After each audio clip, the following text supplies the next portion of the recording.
I love humans. All the same patterns and things that aren't there. Hey everybody, this is episode 3 of Casually Obsessed, and all I can say right now is, fucking finally! As I explained in my first video, this video was in the making for over a year. I started, then I got busy, then I got lazy, and then I got my ass in gear, and then I got lazy again, and now it's finally finished. This video is a deconstruction of Doctor Who Series 9.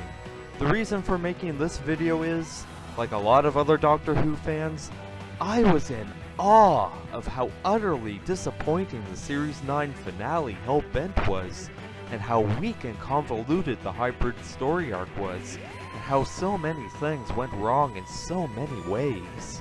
Now before I begin, I feel like I should make this disclaimer.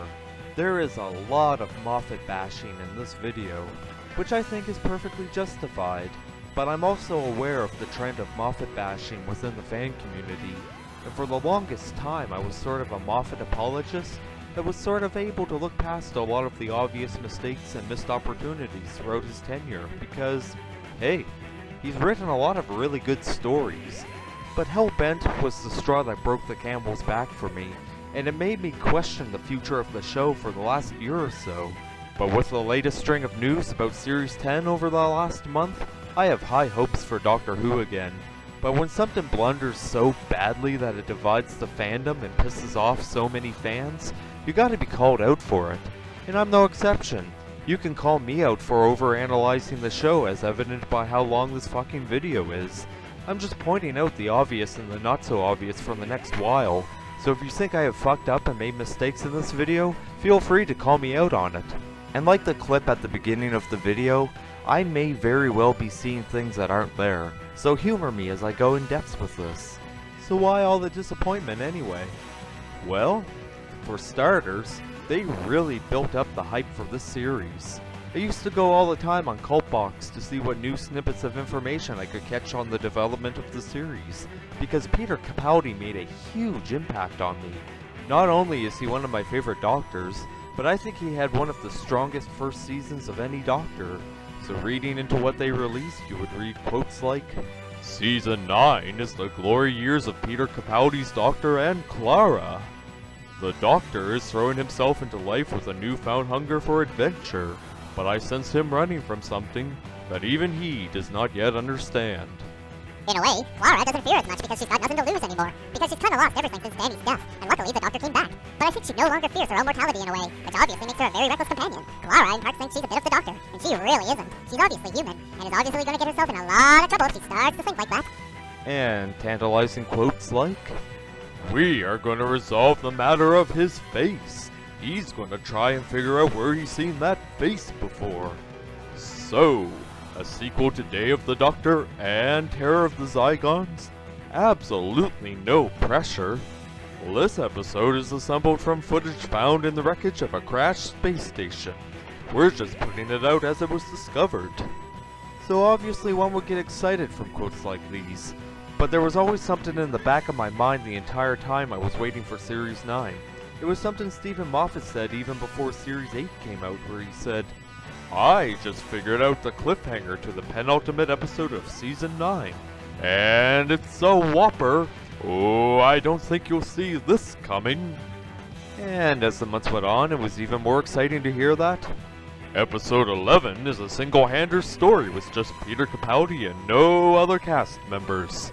After hearing that, I knew it was going to be something special.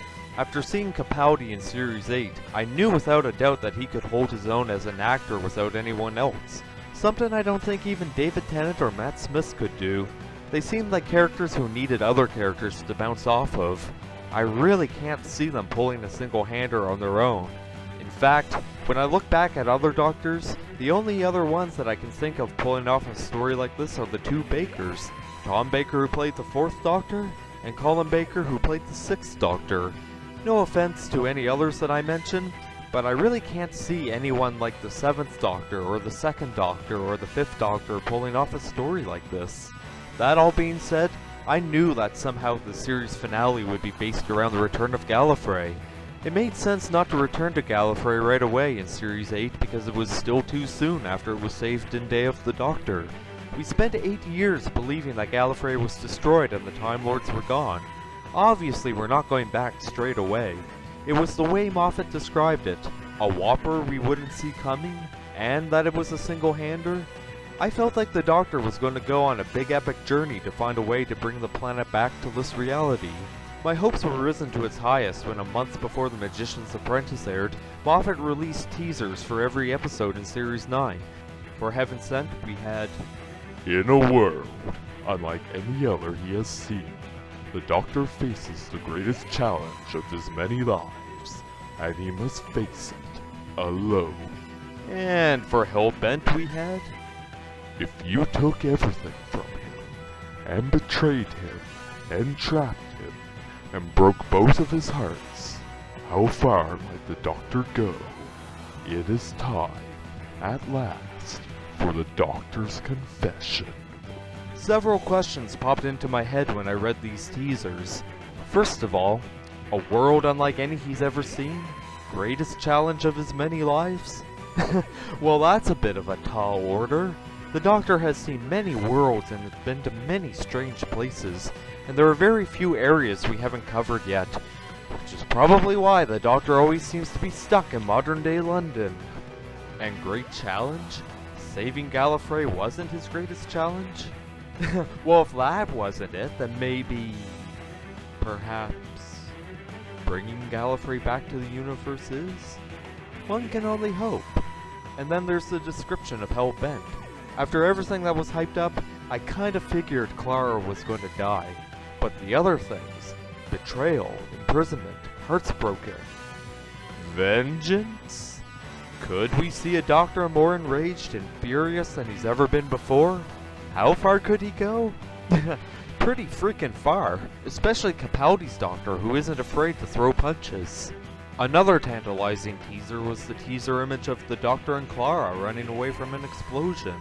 And in the top left corner we see the ghostly image of a planet that looks like it's trying to fade its way back into existence again. Well, obviously it was going to be Gallifrey, and after everything that's been told up to that point, things were looking pretty good that Gallifrey was going to come back at the end of the season, and in a big way. So Series 9 goes on, and there were things about it that I wasn't expecting, for better and for worse, and I wasn't crazy about the hybrid story arc from the get-go when The Witch's Familiar first aired, but this was back when I was still more forgiving of Moffat, thinking that he must have some sort of a big payoff in Hellbent to tie everything together. I watched Face the Raven being blown away, and then I watched Heaven Sent, which blew me away even more. Even though what I was expecting didn't come into fruition, I still thought that it was one of the best episodes of anything I've ever seen. And then after watching Hellbent for the first time, I was like...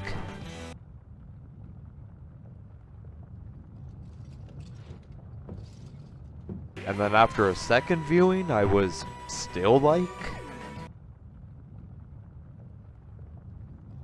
Why?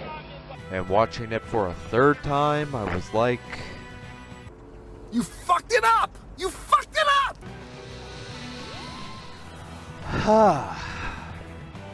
In Time of the Doctor, as the 11th Doctor is just starting to regenerate and he's talking to the Daleks, the Doctor says a line that, when I first heard it, I did not believe for 1 second that it was the Doctor talking. It was Stephen Moffat talking. Tell me the truth if you think you know it. Lay down the law if you're feeling brave, but never, ever tell me the rules. Well, you know what, Stephen? Remember in The Runaway Bride when the Doctor was destroying the Rachnos and it took Donna to snap him out of his arrogance? And in turn left, when the Doctor didn't have a Donna, he died because no one could stop him? The Doctor's corpse is the show, Stephen. And I'll tell you the truth because I'm brave enough. You, more than any other Doctor Who writer, should be told the rules. You needed a Donna, or, in your case, a script editor, to tell you that the whole story arc of Series 9 was going to be an irresponsible disaster. Moffat always puts this line in his stories. You got it wrong. before he condescendingly tells you what's really going on, like we're not privy to some sort of information that only he knows about. And clever. That word gets thrown around too much in Doctor Who. In The Husbands of River Song, the Doctor asks, why is everything sexy now? My question is, why does everything have to be so clever? A clever plot doesn't mean it's good. The main part of Hellbent's failure was because of Clara Oswald. She was high up on my favorite companions list, even though she was the least relatable companion in New Who so far, but her position plummeted after that episode. The frustration comes from two areas. First, throughout her entire tenure, Clara was always leaving and coming back. She first appeared in Asylum of the Daleks, killed in the same episode.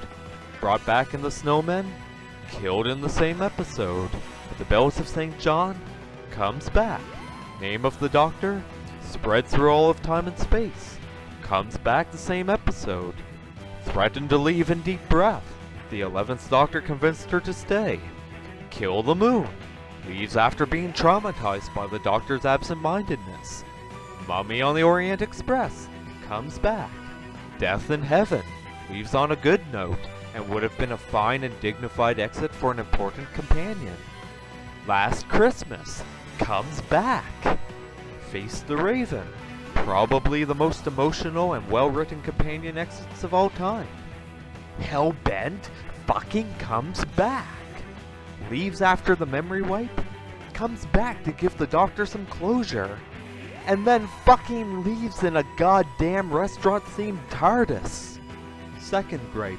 While Series 8 was a great series, it turned into the Clara show, or Clara Who. The Doctor wasn't the main emphasis of the series. It was Clara's professional life versus her personal life. Fans were already taking notice of how overpowered Clara was as a companion.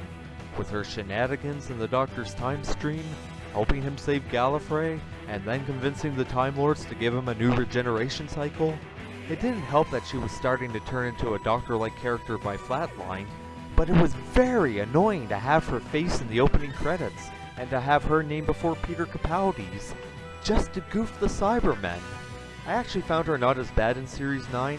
She wasn't really the main focus, and was on equal balance with the Doctor until Face the Raven. And then Hellbent even ended with... Clara. Clara who? My god, it's like Moffat is aware and just messing with the fans. And here's the thing about the hybrid story arc. Throughout the series, it was implied that the Doctor has valuable information about the hybrid. Davros knew it, the Time Lords knew it, and it was speculated about Ashildr and Osgood about their hybrid status. But after watching Hellbent, the Doctor's attitude seems like he doesn't actually know what the hybrid is. I don't buy that the Doctor knows anything about the creature. In fact, I think the first time he's ever heard of it was from Davros. Throughout Hellbent, whenever he is questioned about the hybrid, he either asks what people already know, or just brushes it off with some excuse that it doesn't actually matter. Even at the end of the universe, at the end of everything, when he is questioned by Ashildr, he still brushes it off, not giving an exact answer and leaving things vague into theory. So how does this explain the events in Heaven Sent? Well, I think the Doctor was doing what he was doing best. Lying. You can see it in his demeanor in certain scenes, especially when he's at the top of the tower. He doesn't know who put him in this situation, or acts like he doesn't know who did it, and he doesn't actually know what information they wanted from him. And it didn't help that no one was asking any questions. That's usually what happens in torture chambers, but the veil was silent the entire time, so the Doctor lies. His first confession was genuine. It's no secret that the Doctor is afraid of death. His second confession sounded like he was just spitballing, seeing if it would actually work, and probably surprised himself when it did work. In his third confession, he kinda had an idea what the Veil wanted from him. Knowing that the hybrid apparently had a connection to Gallifrey, he decided to give the listener what he wanted to hear, so he bullshits his captors with a story he made up. Of course he was going to lie. The people who trapped him were partly responsible for killing his best friend. The first two times the Veil cornered him, he was visibly shaken and unprepared. The third time, he's had some time to think things over and come up with a plan. Stephen Moffat said that a cycle in the confession dial was approximately 3 weeks, so by the time he came up with a plan, he was cool, confident, and in control. He had an idea of what they wanted from him, so he lied his way to the final square on the board. He bullshitted himself so far into hell that if he confessed to the Veil that it was all a lie, I don't think the Time Lords would have bought it, after going that far. The line in Hellbent that confirms the Doctor was bullshitting the Veil and the Time Lords was when, in the cloisters, Clara asks what the hybrid is and what was so important that he would fight so long. He replies that it didn't matter what the hybrid was as long as the Time Lords thought the Doctor knew what it was, and he fought so long because if he didn't, he would have nothing to bargain with, and he was bargaining for Clara's life. He even states that he knew it had to be the Time Lords, so another aspect in Heaven Sent opens up where now we can see that he was feigning ignorance about who sent him into his torture chamber. And I gotta say, it convinced me for the longest time. I knew Capaldi was great at acting, but here he is acting like he doesn't know what's up, which, in a way, not only changes how I see Heaven Sent now, but makes me sort of respect Hellbent a little bit more. But his adventures with Clara were ultimately unhealthy for the both of them. They kept pushing each other to the extremes until they did something really, really stupid. Clara was so assured of her own survival by relinquishing the chronologue from Rigsy, which resulted in her death, and the Doctor forced himself through a torture chamber and forced himself to break an unbreakable wall, all the while dying at every attempt until it was broken. Her final hallucination was not the Doctor accepting her death and moving on. It was him tricking himself into getting the strength to push to his furthest extreme. His one last option is a gambit of unending torture until he found out who was responsible for his imprisonment. When he finally confirms for a fact that it is the Time Lords, he pushes himself to one last extreme as a result of his friendship with Clara. Multiple times the Doctor told people how serious it is when a person is supposed to be dead and is suddenly alive again. It tears the universe apart. It starts off as a ripple, and it ends in a tidal wave. His actions went so far that it nearly unraveled the web of time. In the end, it was necessary for the Doctor to forget Clara. It was a bad relationship that should have ended on a high note, but they pushed each other because they had nothing left to lose. Clara lost her lover Danny Pink, and Missy tricked the Doctor into believing that Gallifrey was actually back. I will never approve of the ending of Hellbent. When Clara and a shoulder fly off in their restaurant at the end of the universe. Hitchhiker's Guide to the Galaxy reference. But in a gut-turning way, the Doctor did get what he wanted. In Hellbent, he tells Clara that the universe owes him after everything that's happened. Of course he broke the rules, so he lost the memory of Clara and he paid for it. But the universe is not destroyed from his actions because Clara is not actually alive.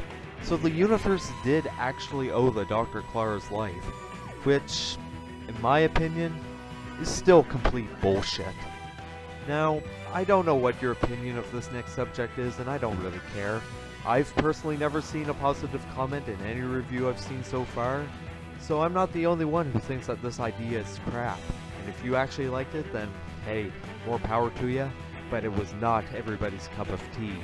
Another part in the episode that really pissed me off was the unnecessary regeneration of the General. I don't know if Stephen Moffat was pressured by the SJWs or the Tumblr bloggers to shoehorn in more diversity into the show, but for me it was a waste of Ken Bones. I get why the Doctor did what he did, but the whole sequence was just baffling. I liked the General in Day of the Doctor, and I think Ken Bones played a great General. And I loved how he was coming back for Hellbent, and I'm disappointed that we won't be seeing more of him in the future. I have no problem with diversity when it has a natural flow to it, like how Pearl Mackie said that Bill was going to be gay and it's not that big of a deal. That's fine, no problem there. But this scene and the dialogue has me shaking my head because the image of Moffat in my mind was, ha ha ha, I'm Stephen Moffat. I just did that. Don't tell me the rules. I can do anything because I am the showrunner and I am surrounded in yes men. Having the newly born 11th Doctor guess he was a girl was one of the first things he wrote about as a showrunner. He proved gender swapping could be done with the Master. He proved race swapping could be done with Riversong. But at this point, I think it's getting ridiculous how he still needs to prove to people that this stuff can be done. Like, Jesus, Moffat, are you going to do this with every Time Lord you're going to regenerate just to prove your point? My frustration lies solely on Moffat, not the actress playing the General. But the only way for me to accept this regeneration is if in a future story, they actually do something with the character. As I was coming up with this video, I wondered what exactly Stephen Moffat was trying to do with Series 9 in the first place. After rewatching a few episodes, I noticed a number of common themes presented in each episode. I then rewatched Series 9 3 or 4 times to make sure I didn't miss anything. What I found was that there were many hints leading up to the events that would transpire in Hellbent. Hints that Stephen Moffat probably thought we would all get so that Hellbent would make sense. It made sense after watching the series front to back in a sitting, but week after week, I don't think these ideas caught on to people the way he thought they would, and we missed the point that he was trying to make, which went over our heads because we were led to believe other things. Most importantly, the return of Gallifrey. And I have to say this now, there was never a return to Gallifrey story arc after Day of the Doctor. Consider the coconut. Consider the following. The 11th Doctor states at the end of Day of the Doctor that he has a new destination, to find Gallifrey and to go home a long way around. But after that, nothing was done with it. You would automatically assume that the Doctor would go out and try to find his lost home planet, after thinking it was dead for 7 seasons and 400 years. You would think that he'd be all gung-ho about trying to find it. Time of the Doctor, he makes it clear that Gallifrey is in another universe, but his overall tone of voice suggests that he never started searching for it. After he regenerates, after the Time Lords gave him a new regeneration cycle, you would also think, okay, now he's going to try to find it. But no, he's still absent-mindedly goofing off on his adventures with Clara, with no mention or attempt to try to find a way to return Gallifrey back to the universe. In Death in Heaven, he only got excited when Missy tricked him into believing it's back. In this context, I don't know why the Doctor would be throwing a tantrum in the TARDIS if he wasn't even serious about finding his home planet in the first place. This absent-mindedness is pretty clear in Hellbent, when Gallifrey was pretty much dropped halfway through the episode. But anyways, enough ranting, now onto the actual deconstruction. The common themes in Series 9 are the telling of stories, truth, confession, consequences, the death of loved ones, moving on from death, and the consequences of trying to cheat death. Clara's demise is hinted throughout the series, and so are the actions the Doctor takes once he's lost everything. Also hinted throughout the series is Clara's increasing arrogance and addiction to her adventures with the Doctor, believing that she is the Doctor too, and after losing Danny Pink in Death in Heaven, she's got nothing left to lose.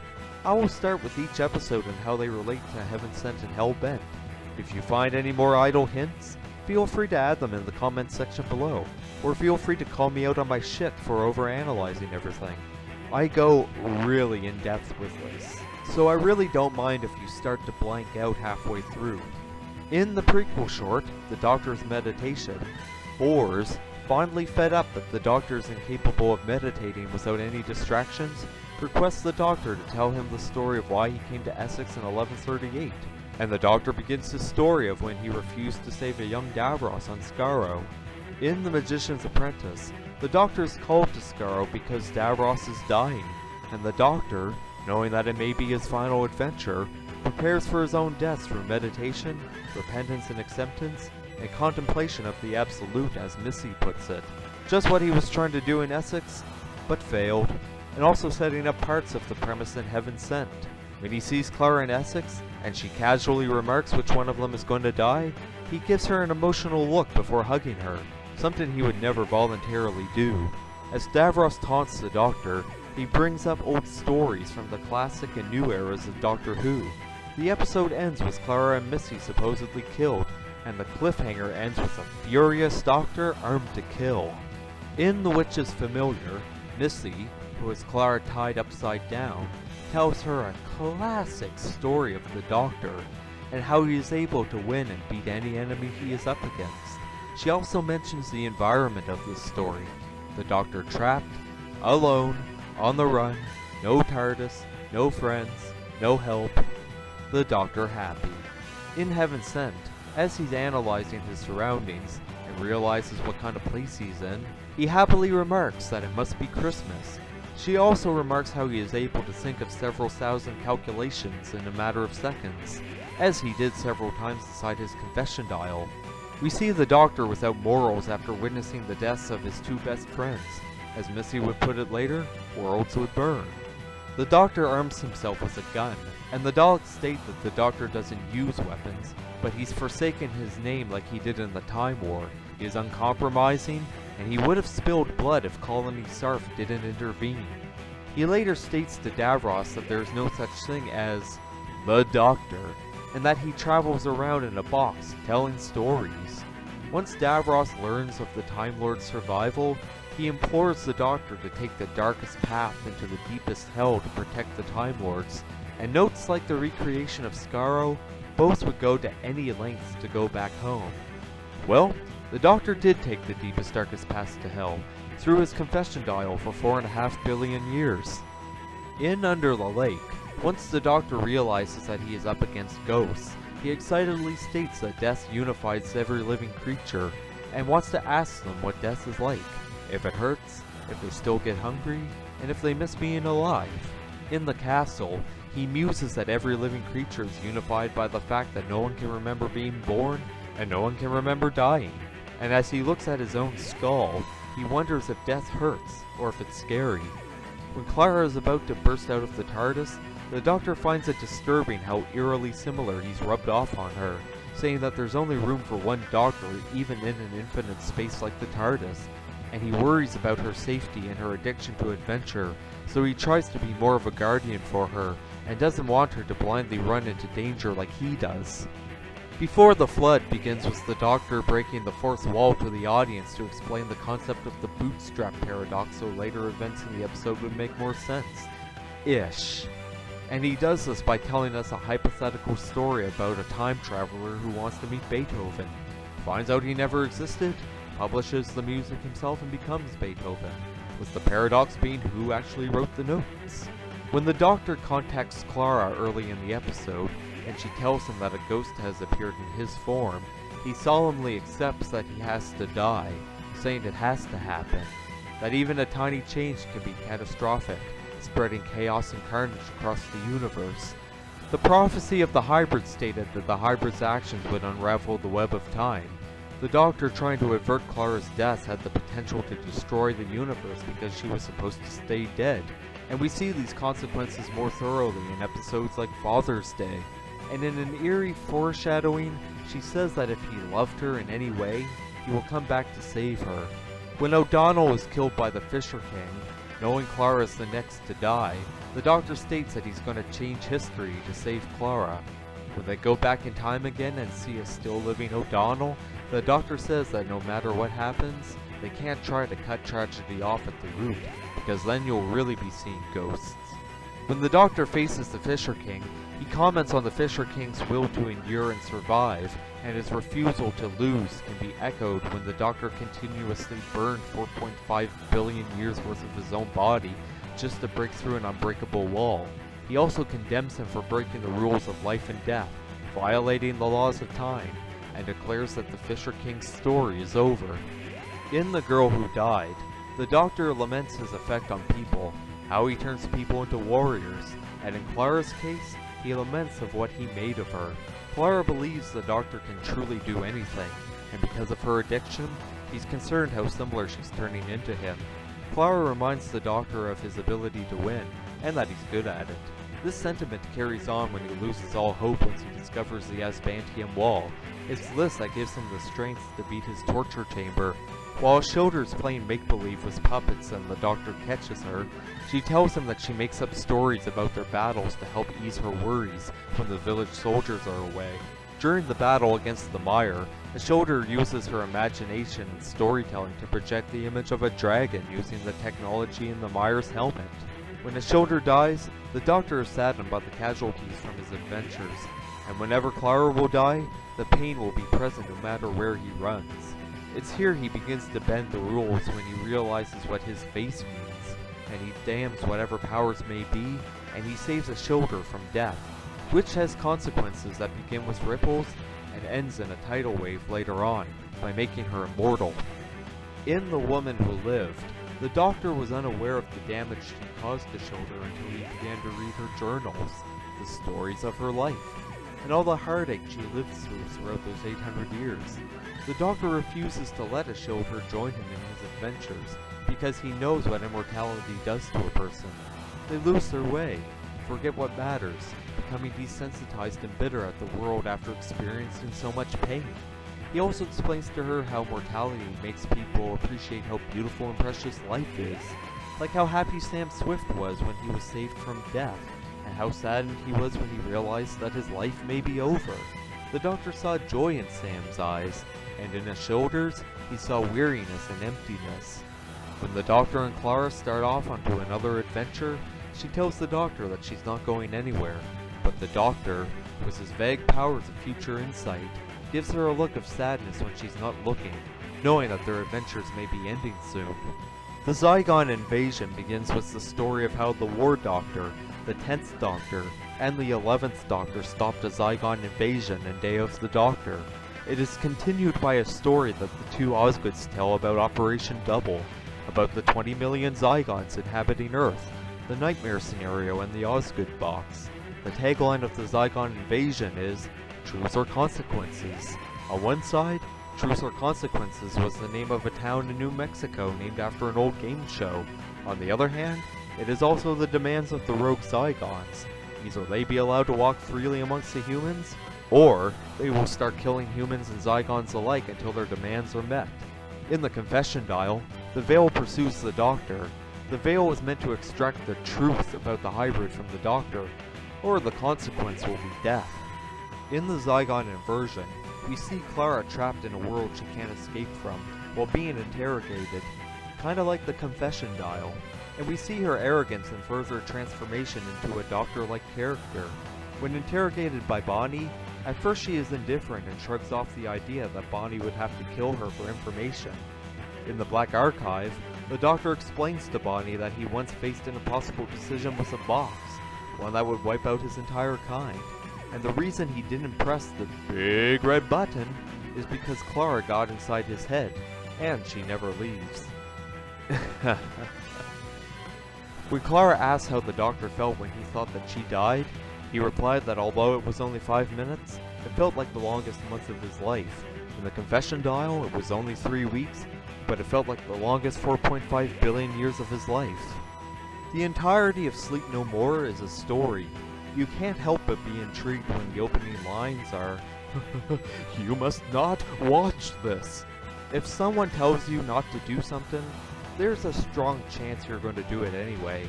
You want to find out what happens, no matter how ridiculous the story may be. And the payoff works in the favor of the Sandmen. The story was made to keep your attention while every minute or so, a signal in the movie, disguised as a glitch, enters your brain and rewires you. Once the movie is done, you're pretty much doomed.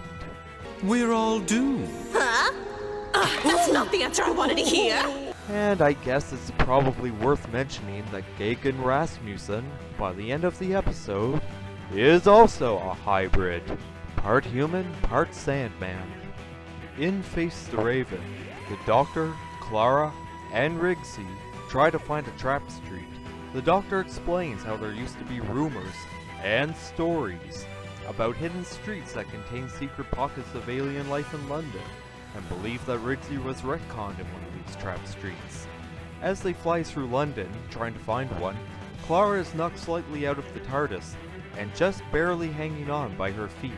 This mirrors Matt Smith's Doctor in Day of the Doctor when he was hanging on for dear life when a unit helicopter procures the TARDIS. This disturbs both the Doctor and Rigsy. The Doctor refers to it as an ongoing problem. Her addiction and arrogance reaches its climax when she convinces Rigsy to pass on the quantum shade to her, forgetting completely what Rump said about how once a death is locked in, you cannot cheat it, not even with the Shielders' word. When they realize this, it is too late. A Shielder and the quantum shade had a contractual agreement for a death, but once Clara took the chronolock, she broke the contract. This leads to Clara's comeuppance and death, which fills the Doctor with an unquenchable desire for vengeance, and once again abandons the title of Doctor. In the Doctor's words, he would rain hell upon the Trap Street and destroy everything Ashildr loves, but with little time before his teleportation, and Clara's parting words begging him not to become a warrior, he spares Ashildr, but gives her a warning never to see him again. Everything in the series so far culminates in these next 2 episodes. In Heaven Sent, the Doctor tells the Veil that he is very scared of dying, and he tells it a story of when he was younger. He had nightmares of when he saw the body of an old woman decaying in the summer heat. Missy's story of how the Doctor can think and calculate equations in his head insanely fast is repeated 3 times in the story. Once when he jumps out of a window at an extreme height, once when he is trapped by the Veil in a grave, and when he is trapped between a rock and a hard creature at the end of the confession dial. When the Veil traps him in the grave, the Doctor realizes what the creature wants, not just truth, but confession, and knows that if he can't give the truth to the Veil, there will be consequences, specifically, death. At the top of the tower, the Doctor's 3rd confession is in the form of a story, how long ago the Time War was predicted by the Time Lords, and one of the war's prophecies was of a creature called the Hybrid, and that it was the fusion of 2 warrior races. And the Doctor confesses that he knows where and what the Hybrid is, and that he left Gallifrey because he was scared of it. When faced up against the Asbantian wall, the Doctor loses hope, but in his mind palace, a hallucination of Clara tells the Doctor to move on from her death, because it's the story of everyone. Everybody has lost someone in their life. Although the Doctor doesn't take orders, she commands him to do what he does best, what he taught her how to do: win, against all the odds. As the Doctor punches through the wall over 4.5 billion years, he motivates himself by telling the Veil of a Brothers Grimm story of the shepherd's boy, who tells an emperor that the first second of eternity is as long as it takes to carve a diamond mountain to dust, by a little bird no less. If one hell of a bird can do it, so can the Doctor. Hell Bent begins with the Doctor and Clara, apparently with no memory of each other. The Doctor begins to play a song on his guitar, and when the Doctor thinks the song is called Clara, Clara asks him to tell her about Clara, making Hell Bent a story told from the Doctor's perspective. As the Doctor tells his story, Clara is in awe and disbelief over the events and asks if all of it really happened, and the Doctor affirms it, saying that stories are where memories go when they are forgotten. When the soldiers refuse Rassilon's orders to execute the Doctor, it is said that many of them served under the Doctor in the Time War, and that there are stories that the War Doctor was famous for winning battles unarmed. The General tells the Doctor that Gallifrey has been placed at the extreme end of the time continuum, at the end of the universe, freed from the parallel pocket universe the Doctor sent it to. In Death in Heaven, Misty tells the Doctor that it is no longer lost and back in the universe, but refuses to tell him where it is. In The Witch's Familiar, he tells Davros that Gallifrey is back in the sky, but he doesn't know where, and he may never know. The Doctor also never asks how it came back, because he felt if they explained it to him, it would make them feel clever. Finally, we get to see the Doctor pushed to his absolute limit in the extraction chamber. The Daleks, supposedly killing Clara and Missy, wasn't enough for a full-on rampage. But after the irreversible death of Clara by a quantum shade, and billions of years of torture, the Doctor truly doesn't exist anymore. Mad with vengeance and fury, he steals the General's gun and shoots him without remorse, triggering a regeneration. Similarly, he once held a gun against the Time Lords in the End of Time, but this act can be seen as a push further than the actions of the unarmed War Doctor. When the Doctor and Clara are in the Matrix crypts, he tells her a story of when he was very young, he was trapped in the same place they are, how it drove him mad, and how he escaped. He also told the story of his time in the confession dial to Clara. As the Doctor and Clara flies through time in a desperate attempt at Clara's revival, the Doctor pushes the limit to how far in the future he can travel, traveling to the last hour of the universe.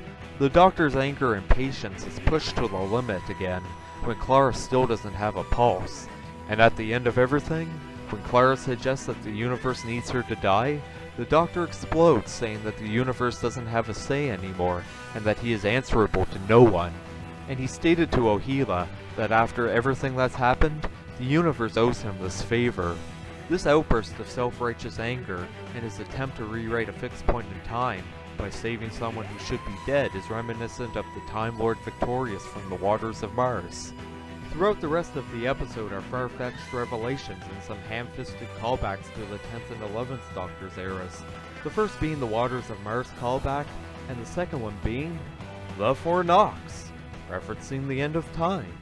The memory wipe, and how he did it once before on Donna Noble, is in reference to Journey's End. And the reason why the Doctor hates pears is because they're too squishy and they make your chin wet. From the two-parter Human Nature and Family of Blood. Often repeated throughout the whole episode are the quotes taken from Day of the Doctor.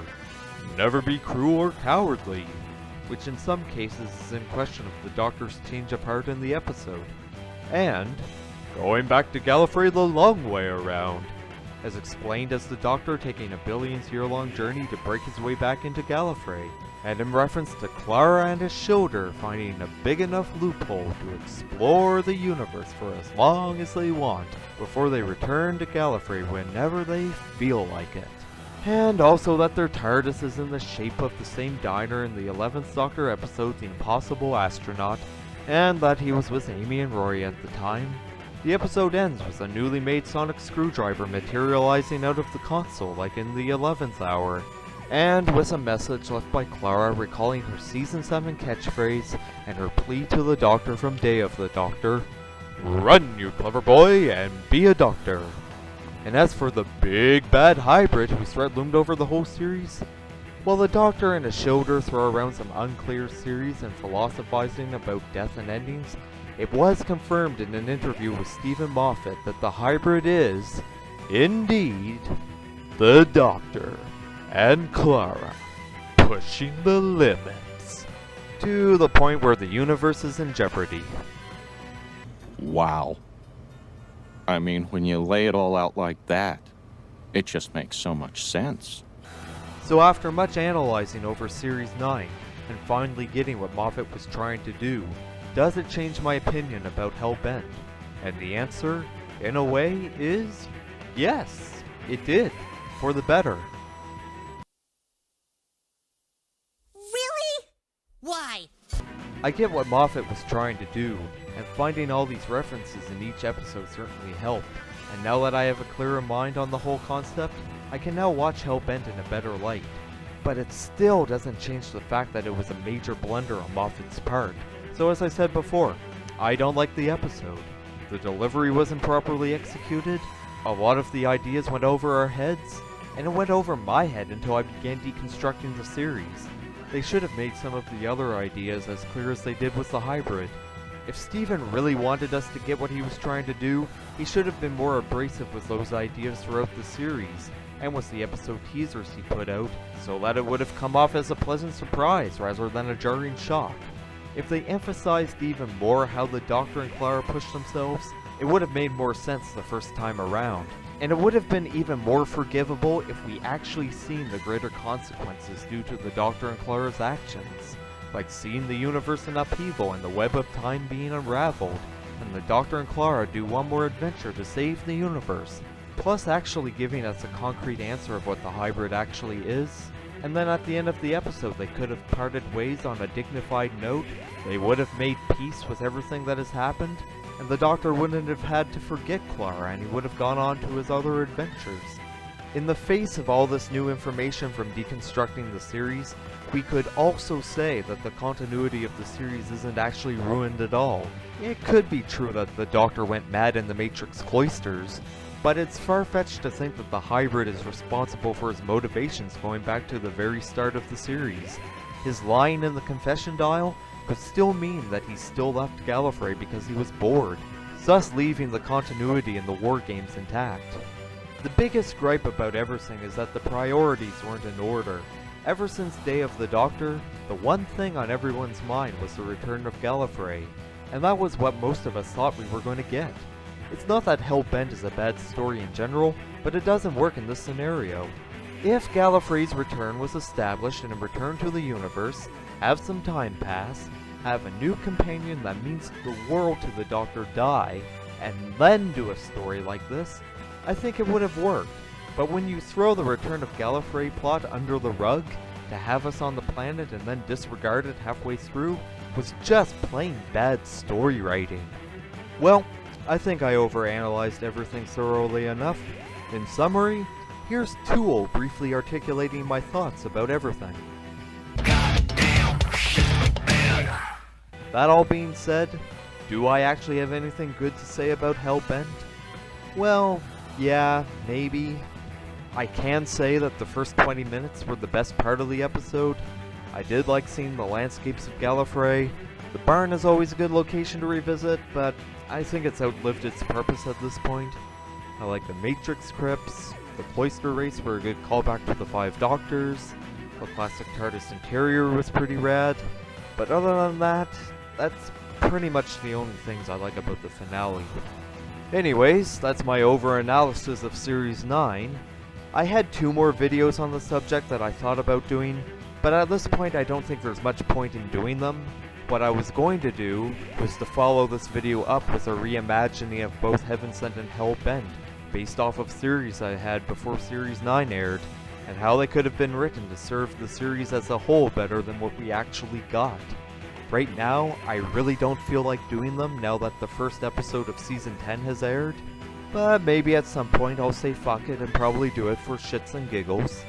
Anyways, if you got to the end of this video, thanks for sticking this one out. This has been episode 3 of Casually Obsessed, and I hope you have a good day.